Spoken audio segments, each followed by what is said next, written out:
चॅनलवरती आपल्या सर्वांचं स्वागत. आपण पाहत आहात बिग टीव्ही मराठी. मी तृप्ती कदम. पाहूया आजच्या ठळक घडामोडी. नमस्कार, मी मनोहर पवार. सर्व प्रेक्षकांचं आपण या ठिकाणी सहर्ष स्वागत करतो आहोत. जत नगर परिषदेच्या निवडणुकीची मतमोजणी आता जवळजवळ संपत आलेली आहे. निवडणुकीचा धमाका या ठिकाणी आता मतपेटीतून बाहेर पडलेला आहे. सर्वच पक्षाच्या नेत्यांनी या ठिकाणी जोरदार जल्लोष सुरू केलेला आहे. त्यामध्ये भाजपनं बऱ्यापैकी आघाडी या ठिकाणी मारलेली आहे. नंबर 2 वरती आहे काँग्रेस, नंबर 3 वरती आहे राष्ट्रवादी काँग्रेस.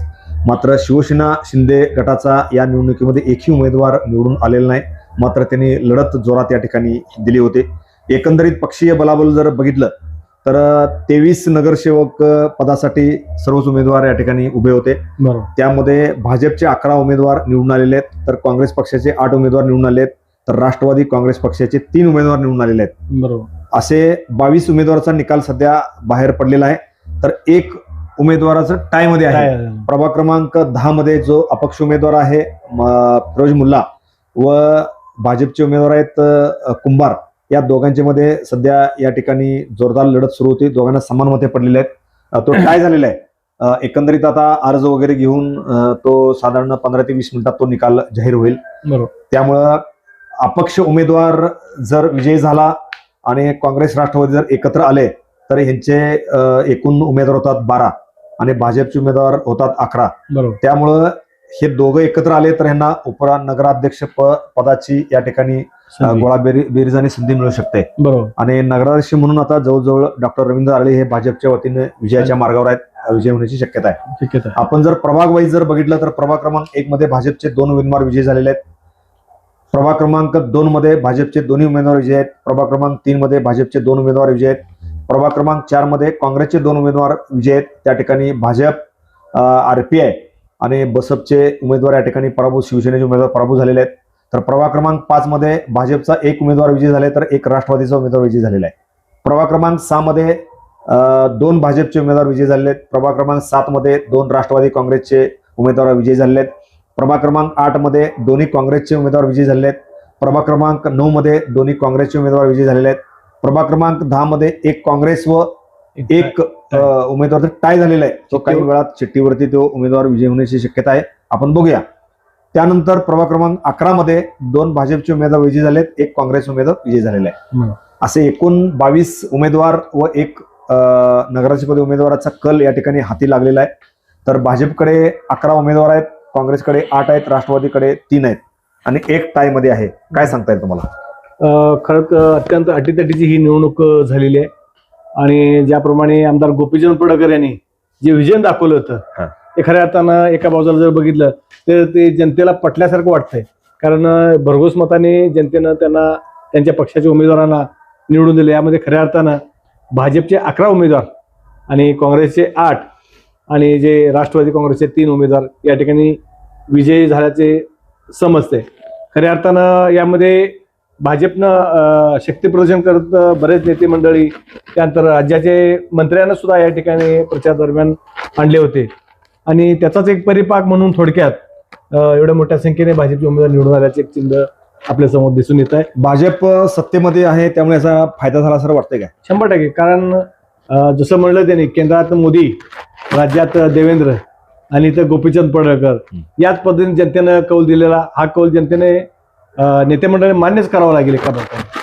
कारण खऱ्या अर्थानं जसं केंद्रातलं किंवा राज्यातले निधी आमदार गोपीचंद पडळकर खेचून आणणार हे लोकांना थोडंफार पटल्यासारखं वाटतं. त्या माध्यमातूनच हा निकाल समोर आलेला आहे. दुसऱ्या बाजूला बघायला गेलं जर आणि प्रचार दरम्यान आमदार गोपीचंद पडळकर म्हणाले होते की तुमच्याकडे काही सत्ता नाही तुमच्या हातात, तर तुम्ही निधी कुठून आणणार हा एक प्रश्न जनतेसमोर असल्याने बहुतेक करून जनतेला तो पटलेला आहे. आणि खऱ्या अर्थानं त्या माध्यमातूनच हा निकालाचा आपल्या समोर येत आहे. खऱ्या अर्थानं अजून सुद्धा एका प्रभागात प्रभाग क्रमांक 10 मध्ये काय झालेलं आहे, दोघांना समान मतं मिळाले. इतकी अटीतटीची त्या निवडणूक खऱ्या अर्थानं त्या पक्षाच्या उमेदवाराचं फाईट देणं गरजेचं होतं. मात्र खऱ्या अर्थानं अपक्ष उमेदवार त्या ठिकाणी फाईट देत आहे. फिरोज नदाब म्हणून गेल्या वेळेला थोडक्यात पराभूत झाले. 5 वर्ष त्यांनी त्या ठिकाणी काम केलं होतं. त्यामुळे आता ते बरोबरीत आलेत. आता बघूया त्यांचं नशीब चिठ्ठीमध्ये काय येते, चिठ्ठीमध्ये काय ठरतंय ते त्यानुसार पुढचं उपनगराध्यक्ष पद सुद्धा त्यावर ठरणार आहे. त्यानंतर जर आपण बघितलं तर अनेक धक्कादायक निकाल या ठिकाणी लागलेले आहेत. हो हो हो. प्रभाग क्रमांक 3 मध्ये माजी आमदार विक्रमसिंह सावंत यांचे चिरंजीव हा. धैर्यशील सावंत यांचा पराभव झालेला आहे.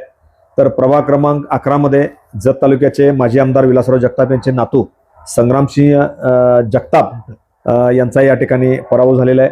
तर प्रभाग क्रमांक 9 मध्ये ज्यांनी अतिशय चांगल्या पद्धतीनं त्या प्रभागात काम केलं होतं ते राष्ट्रवादी काँग्रेसचे उमेदवार लक्ष्मण उर्फ टिमू येडके यांचाही पराभव झालेला आहे. त्यामुळे काय सांगता येईल तुम्हाला एकंदरीत? खऱ्या अर्थानं जसं म्हणला तुम्ही, प्रभाग क्रमांक 3 मधून माजी आमदार विक्रम सावंत यांचे चिरंजीव उभे होते.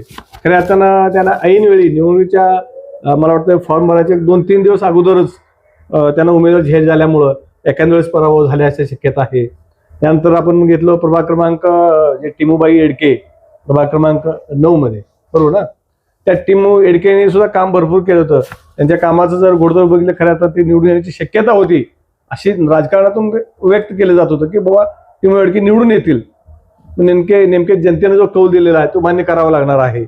त्याच पद्धतीनं जसं 10 मध्ये जे अपक्ष उमेदवार होते चांगले फिरोज नदाब, त्यांना पक्षाकडून संधी न मिळता त्यांनी अपक्ष फॉर्म भरला होता, अपक्ष निवडून लढले. खऱ्या अर्थानं त्यांच्या समजा त्यांना जर काँग्रेस पक्षाने उमेदवारी दिली तर ते निश्चित निवडून आले असते. निश्चित निवडून आले. ते सहज साध्या लोकांना तिकीट द्यायला गणित काँग्रेसचं चुकलं असं वाटतं तुम्हाला? 100% ते त्या ठिकाणी थोडंसं गणित, कारण एकाच समाजाचे 3 उमेदवार असल्यामुळं त्यामुळे त्या उमेदवार निवडताना सुद्धा किंवा तिकीट देताना सुद्धा पक्षांचं थोडंसं ताळमेळ तिथं चुकल्यासारखं आपल्याला चित्र दिसून येत आहे. आणखीन एक धक्कादायक निकाल या निवडणुकीमध्ये लागलेला आहे.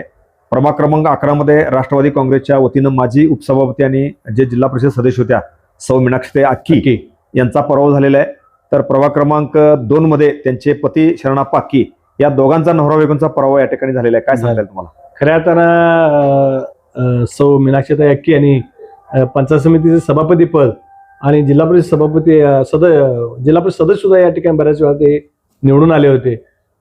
या मैदानात खऱ्या अर्थानं त्यांनी एकतर नगरपरिषद निवडणुकीत त्यांनी उतरलं गरजेचं नव्हतं, पण तरी सुद्धा त्यांनी ते आपलं धाडस केलं होतं, ताकद अनुभवलं कामाच्या जीवावर किंवा काम केलेल्या अनुभवीवर. खऱ्या अर्थानं या ठिकाणी पती पत्नीला दोघालाही पराभवाला सामोरं जावं लागलेला आहे. खऱ्या अर्थानं त्यांचं ती कामाची दखल या ठिकाणी जनतेनं किंवा जतच्या वासियांनी घेतले नसल्याचे चित्र आपल्या समोर दिसून येत आहे. यानंतर आपण जाऊया प्रभाग क्रमांक 6 मध्ये जे रासपचे उमेदवार होते विक्रमसिंह ढोणे, जे सामाजिक कार्यकर्ते होते. 2 वेळा त्यांनी आमदारकी निवडणूक लढवली होती. अनेक सामाजिक कार्यक्रमांमध्ये त्यांचा सहभाग होता. त्यांना सुद्धा या ठिकाणी पराभवाला सामोरं जावं लागलं. त्यांच्यासाठी रासपचे माजी मंत्री महादेव जानकर हे एक दिवस तळ ठोकून होते, त्यामुळे त्यांचा विजय हा निश्चित मानला जात होता. मात्र भाजपचे विक्रम ताड यांनी त्यांचा पराभव केलेला आहे. काय सांगता तुम्हाला? काय सांगता? खऱ्या अर्थानं सामाजिक कार्यकर्ते किंवा जे आपण रासपचं म्हणू, ते जानकर साहेब खऱ्या अर्थानं प्रचाराला येऊन अगदी घरटी प्रचार केला होता. खऱ्या अर्थानं ते निवडून येण्याची दाट शक्यता होती. मात्र या ठिकाणी विक्रम ढोणे यांना पराभवाचा सामना करावा लागणार आहे. करावा लागणार आहे त्यांना. खऱ्या अर्थानं विक्रम ढोणे एक सामाजिक कार्यातून त्यांचं जे उभारणी होती की त्यांनी अपक्ष विधानसभा सुद्धा लढवली होती. विधानसभा लढवून ते आता या मैदानात उतरले होते. यांना विजयाची 100% खात्री होती असं सामान्य जनतेतून चर्चा होती. मात्र खऱ्या अर्थानं त्यांना हे सुद्धा पराभवाला सामोरं जावं लागलं आहे. त्यानंतर आपण जाऊया प्रभाग क्रमांक 4 मध्ये. त्या ठिकाणी बसपच्या दोन्ही उमेदवारांचा धक्कादायक पराभव झालेला आहे. त्यानंतर त्याच प्रभागामध्ये असलेले आरपीआयचे पश्चिम महाराष्ट्राचे नेते माननीय संजय कांबळे यांचे चिरंजीव होते हर्षवर्धन कांबळे व त्यांचे एक उमेदवार, ह्या दोघांचा या ठिकाणी पराभव झालेला आहे. हा सुद्धा पराभव धक्कादायक मानला जातोय. मात्र त्या वार्डात शिवसेनेचे उमेदवार पण होते, त्यांचाही पराभव झालेला आहे. आणि त्या ठिकाणी जे माजी नगरसेवक होते 2, एक होते नगरसेवक माननीय भूपेंद्र कांबळे आणि दुसरे होते साहेबराव कोळी त्यांची आई. ह्या दोघांचा दोघांचा विजय महत्वाचा मानला जातो. काय सांगता येईल तुम्हाला? खऱ्या अर्थानं या प्रभागात एकतर जत शहरातील सर्वात निवडणुकीचा चर्चेचा विषय हा प्रभाग ठरला होता. कारण या ठिकाणी बसपाचे होते, कारण एकतर सत्ताधारीचे माजी सभापती होते जे भूपेंद्र कांबळे म्हणून किंवा साहेबराव कोळी, हे दोन्ही त्याच प्रभागातले.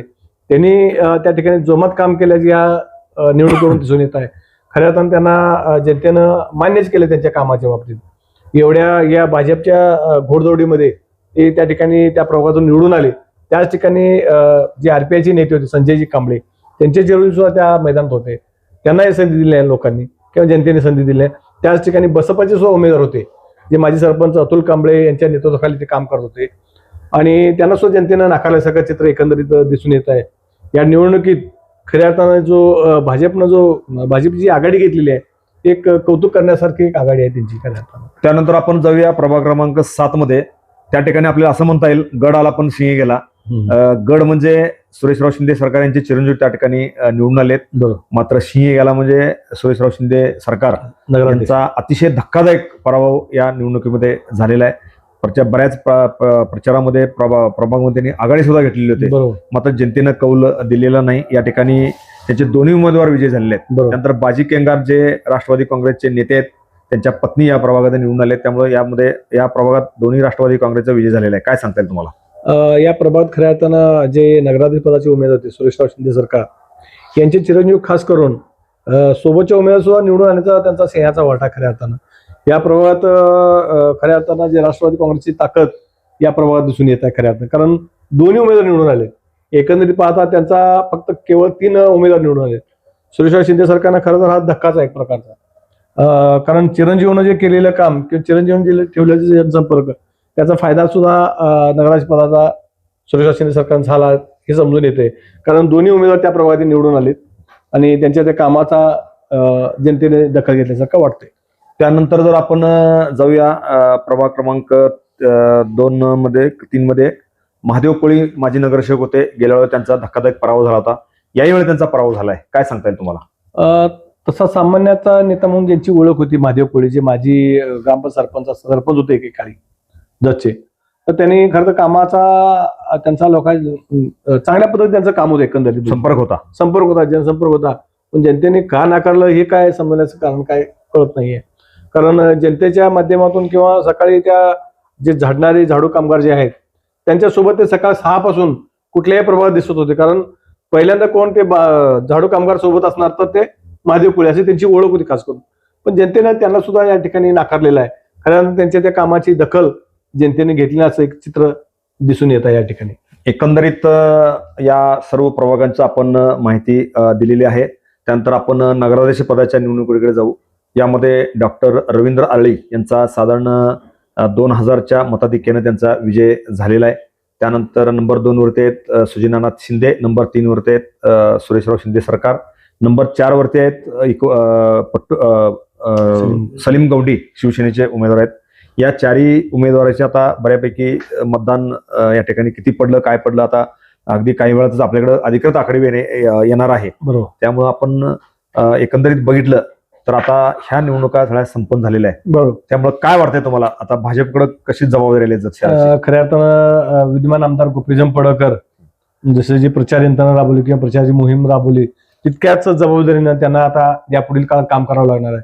कारण जनतेने त्यांना भरभरून कौल दिलेला आहे. नगराध्यक्ष पदाचा उमेदवार सुद्धा भाजपचा झालेला आहे. दुसरी गोष्ट डॉक्टर रवींद्र आरळी हे म्हणले होते प्रचाराच्या दरम्यान मला नगर परिषद खुर्ची दिला तर मी त्या ठिकाणी बसेल, नसेल तर मी माझ्या दवाखान्याच्या खुर्चीवर. आता त्यांना जनतेने खुर्ची दिलेली आहे. जनतेने आता खुर्ची दिलेली मला आता बसावं लागेल तिथं. जबाबदारी त्यांची वाढली खऱ्या अर्थानं. त्यांना दिवसातले 24 तास पैकी एक 14-15 तास तर हे नगर परिषदेकडे लक्ष द्यावं लागणार आहे. त्यामुळे त्याच्या शहराचा चेहरा बदल नाही आणि त्यांची जबाबदारी त्या पद्धतीने वाढली. खऱ्या अर्थानं जनतेचा कौल हा भाजपनं मान्य करून तालुक्यासाठी किंवा शहरासाठी जास्तीत जास्त जसा शहराचा विकास होईल याकडे लक्ष देण्यात यापुढील काळात भवितव्य ठरणार आहे. धन्यवाद. एकंदरीत जत नगर परिषदेच्या निवडणुकीची रणधुमाळी आता मतमोजणी झालेली आहे. सगळे रणधुमाळी आता संपलेले आहे. अधिकृत आकडेवारी काही वेळातच आपल्याकडे येणार आहे. त्यामुळे प्रत्येक उमेदवाराला किती मते मिळाले, नगराध्यक्ष पदासाठी कशा पद्धतीने लढती झाल्या, कोणाला किती मते मिळाले याची इत्थंभूत माहिती आपल्या प्रेक्षकासाठी आपण देणार आहोत. साधारण अर्ध्या तासामध्ये टाय झालेल्या उमेदवाराचं सुद्धा कोण निवडून येईल सुद्धा आपण माहिती या ठिकाणी देणार आहोत. नगराध्यक्ष पदाचा सुद्धा निर्णय त्याच वेळेला होणार आहे. त्यामुळं नगराध्यक्ष पदाच्या गळ्यामध्ये माळ या ठिकाणी पडणार आहे आणि उपनगराध्यक्ष पदाचं काय होणार आहे अर्ध्या तासात आपल्याला समजणार आहे. तुर्तात आपण ही चर्चा इथे थांबूया. धन्यवाद. नमस्कार.